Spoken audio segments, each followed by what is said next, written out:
Abandonadong baril at bala naman ang narecover ng kapulisan ng Sintaki Police Station sa Tawi-Tawi.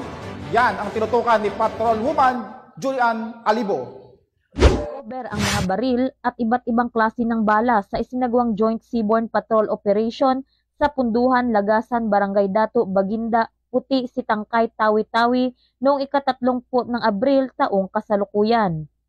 Ayon kay Police Major Abdullah J. Hamiri, hepe ng Sitangkay Municipal Police Station, nakatanggap umano sila ng impormasyon hinggil sa isang engkwentro at lumalalang tensyon sa pagitan ng Punduhan, Lagasan at Punduhan, Bakatan na nagresulta sa pagsagawa ng Joint Seaborne Operation ang mga tauhan ng nasabing istasyon.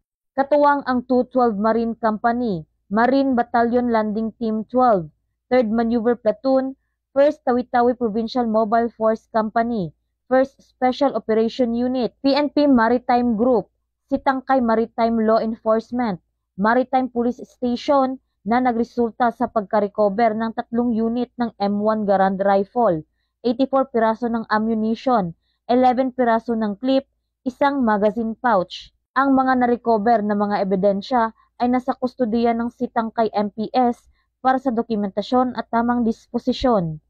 Ang matagumpay na operasyon na ito ay naglalayong makalap at mahanap lahat ng loose firearm para maiwasan na magamit ito sa krimen at mapanatili ang seguridad at kaligtasan ng mamamayan sa bawat komunidad para sa maayos at mapayapang bagong Pilipinas. Mula rito sa reyon ng Bangsamoro, ako ang inyong PNN correspondent, Patrolwoman Julian Alibo, alagad ng batas, taga-taguyod ng Balitang Pulis.